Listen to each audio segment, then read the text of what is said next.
Por dos razones. En primer lugar, porque este informe recoge todo el impacto que ha tenido sobre la implementación de las medidas del Acuerdo de Paz la epidemia del novel coronavirus y las medidas para tratar de contenerlo.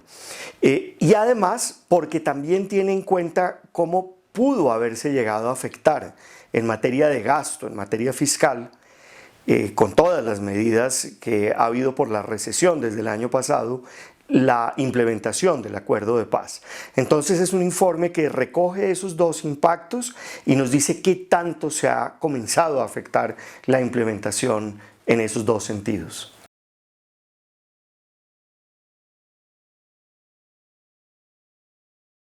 Voy a tratar de generalizar, aunque es clave ir al detalle.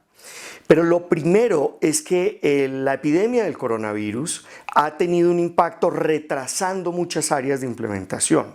Y esto va desde el desarrollo de los proyectos productivos hasta el trabajo del sistema integral para la verdad, justicia y reparación. Claro que ha habido una afectación por parte de la pandemia y de la recesión a estos dos efectos. Sin embargo, esto no ha retrasado el impulso, el ímpetu, el momentum que traía la implementación, tanto desde la perspectiva de las acciones por parte del gobierno nacional, de los excombatientes de las FARC, como, y esto tal vez es lo más importante, de las comunidades que han seguido avanzando, por ejemplo, en lo que tiene que ver con proyectos productivos.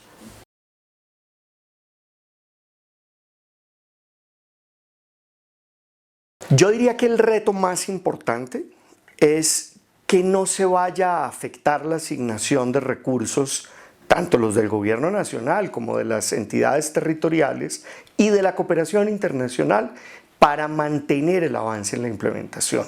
Uno de los enormes retos, incluso yo lo llamaría un riesgo, es que vengan una serie de recortes en los presupuestos de las ciudades, de los departamentos, del gobierno nacional, que es el más importante, y de la cooperación internacional, que le pongan un freno a la implementación, al cumplimiento del acuerdo.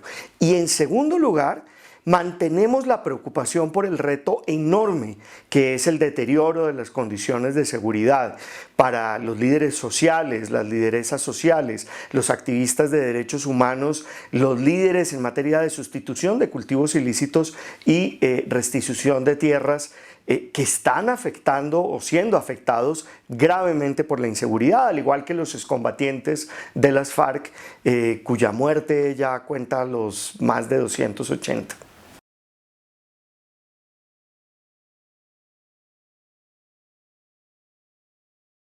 Yo diría que de manera muy dispar. Catatumbo, que ya tenía además una hoja de ruta única, que tiene además volcada la atención no solamente del gobierno nacional, sino de la cooperación internacional, avanza mucho más rápido.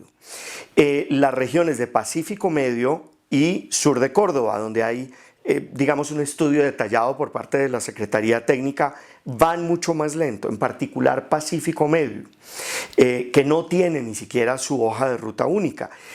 Mientras que sur de Córdoba, y esta es una buena noticia, ya tiene una hoja de ruta única que define participativamente los proyectos que están allí. Siempre puede haber más participación, pero además de más participación lo que se requiere son más recursos para avanzar la implementación, sobre todo en la que va más atrasada de estas tres, que es Pacífico Medio, y que ofrece las mayores oportunidades para, digamos, poner en marcha rápido el enfoque étnico y de comunidades diferenciadas, el enfoque étnico y el enfoque de género, porque en esa región en particular hay una mayoría de población de comunidades negras y de pueblos indígenas, entonces valdría la pena meterle, digamos, la ficha y la plata a esas dos regiones, sur de Córdoba y Pacífico Medio.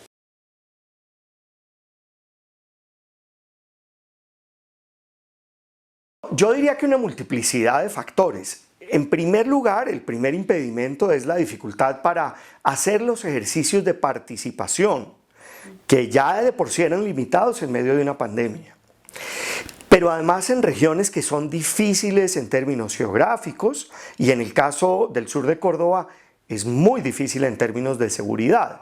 Allí hay unos enormes riesgos de seguridad y una situación que ha venido complicándose de manera importante. En segundo lugar, el hecho de que es, digamos, importante acompañar la programación a través de la hoja de ruta única con recursos desde antes de que se termine esa programación. Es decir, hay iniciativas que podrían comenzarse a avanzar. Y en tercer lugar, el hecho de que muchos de los gobiernos pues han estado comenzando allá y han estado comenzando en circunstancias difíciles por la pandemia.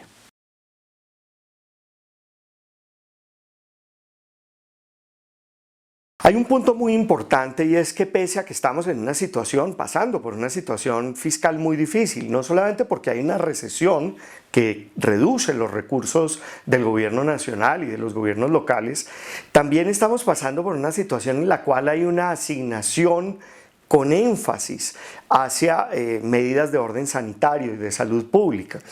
Entonces lo principal allí es mencionar que el gobierno nacional ha protegido las asignaciones presupuestales en términos generales que venían desde atrás.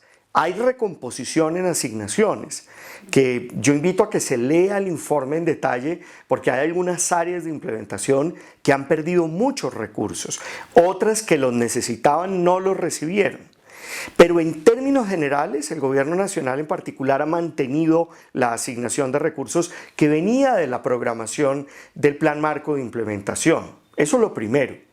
Lo segundo, que hay un nuevo COMPES en materia de tierras que ha tratado y de impulso a los proyectos de desarrollo con enfoque territorial, que ha hecho un esfuerzo para ligar en materia de obras de infraestructura aquellas que ya estaban programadas en las hojas de ruta únicas para las 16 subregiones PEDET con aquellas inversiones necesarias en materia de saneamiento básico y salud pública, que es una manera muy inteligente de hacerlo. La tercera cosa que yo señalaría en materia de recursos es la bienvenida que hay en el sentido de que por lo menos en todos los departamentos donde hay regiones PEDET y en muchísimos municipios donde están esas regiones PEDET, los planes de desarrollo de esos municipios y departamentos han considerado la hoja de ruta única y los proyectos productivos de las regiones PEDET.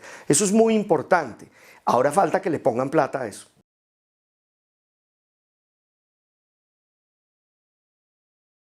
En particular, digamos, para el momento de la implementación, y esto se señala en el informe en el punto 1 de Reforma Rural Integral preparado por el CINEP, en ese primer punto se señala que este es el momento de la Reforma Rural Integral. Quiero decir con eso, o lo que queremos decir con eso, es que vale la pena en este momento impulsar, acelerar la implementación, meterle plata a proyectos productivos, asignación de tierras, acelerar la asignación de todas ese más de 1 millón de hectáreas de tierras que están en el banco de tierras, pero acompañándolo de asistencia rural integral. Y eso está ligado además con todas las tareas que tienen que ver con lograr que quienes antes cultivaban cultivos de uso ilícito se pasen a actividades productivas en la legalidad, como lo sostiene la política de paz con legalidad con el gobierno. Pero eso requiere plata. Y este es el momento de meterle la plata a eso. Y allí ha habido recortes importantes.